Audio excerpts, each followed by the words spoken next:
नमस्कार विद्यार्थी मित्रांनो, आपण मागील भागामध्ये काय अभ्यासलं की विविध अशा आकृत्या बघितल्या, विविध अशा वस्तू बघितल्या आणि त्या वस्तूंच्या सहाय्याने आपण काटकोन, लघुकोन, विशालकोन या सर्व कोनांची ओळख पटवून घेतली. आलं लक्षामध्ये?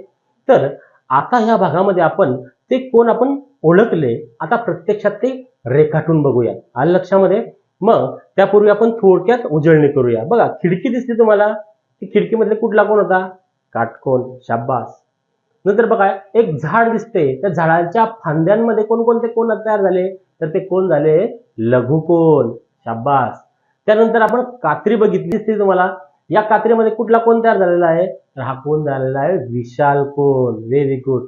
आता आपण या सर्व कोणांची माहिती ओळख पटवली. आता आपण प्रत्यक्ष ती आकृती म्हणजे कशी काढायची, मग त्यासाठी उत्तम उदाहरण म्हणजे काय, की आई बघा सकाळी आपल्या घरासमोर रांगोळी टाकते. मग रांगोळी कशी टाकते? तर ठिपके ठिपके दिसते चित्रामध्ये, ही ठिपक्यांची दिसते तुम्हाला. ओके.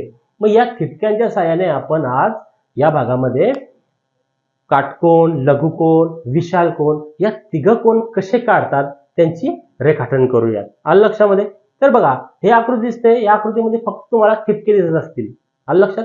या ठिपक्याच्या सहाय्याने मला आता सांगा, काटकोन तयार कसा केला जाईल. तर बघा, काटकोन तयार केलेला आहे की हे ठिपके आपल्याला दिसत आहे की या ठिपक्यांच्या सहाय्याने आपण काटकोन तयार केलेले आहेत. मग असे काटकोन तुम्ही प्रत्यक्ष रांगोळी काढून तयार करू शकतात. उदाहरणार्थ तुमच्या वहीमध्ये ठिपके काढायचे. आलं लक्षामध्ये? मग असे ठिपके काढल्यानंतर या ठिपक्यांना आपण जोडायचे, म्हणजे आपल्याला ओळख पटलेली आहे की काटकोन कशाला म्हणतात, की त्याची दोघं बाजू एकमेकांना काय असतात? एकमेकांना लंब असतात. आलं लक्षामध्ये? म्हणजे सरळ असतात ते एकमेकांना आणि 90 अंशामध्ये ते एकमेकांना छेदत असतात. ते असतो काटकोन. नंतर बघा, हे टिंब्याची जी आकृती दिसते तुम्हाला, यामध्ये आता आपल्याला लघुकोन काढायचा आहे. मग बघा, लघुकोन काढत असताना काय केलेलं आहे, की लघुकोन म्हणजे काय, की काटकोनापेक्षा छोटा, म्हणजे झाडा आणि त्यांचे फांद्या यांच्यामध्ये कसा कोण तयार झालेला आहे आठवायचं. अरे हो, अरे म्हणजे छोटा कोण तयार झालेला आहे, म्हणजेच काय, तो या ठिपक्याच्या साहाय्याने दाखवलेला आहे. बघा, लक्षात ठेवा की हा असतो लघुकोन. त्याच पद्धतीने आता विशाल कोन कसा काढायचा, तर बघा, विशाल कोन काढत असताना बघा, काही ठिकाणी तुम्हाला विजेचा खांब दाखवला, त्यामध्ये काटकोन, विजेचा खांब आणि जमीन यामध्ये दिसते तुम्हाला चित्र, काटकोन तयार झालेला आहे. आता घसरगुंडीमध्ये काही ठिकाणी, एका ठिकाणी बघा घसरगुंडी आहे, त्या घसरगुंडीच्या मधोमध काटकोन तयार झालेला आहे, परंतु घसरगुंडी आणि बाहेरचा इथं दिसते तुम्हाला की इथं काय झालेलं आहे तयार, हा विशाल कोन तयार झालेला आहे. म्हणजेच एकंदरीत आपल्याला असं लक्षात येतं की 90 अंश मापाचा जो कोन तयार झालेला असतो त्या कोनाला काटकोन असे म्हणतात. आलं लक्षात?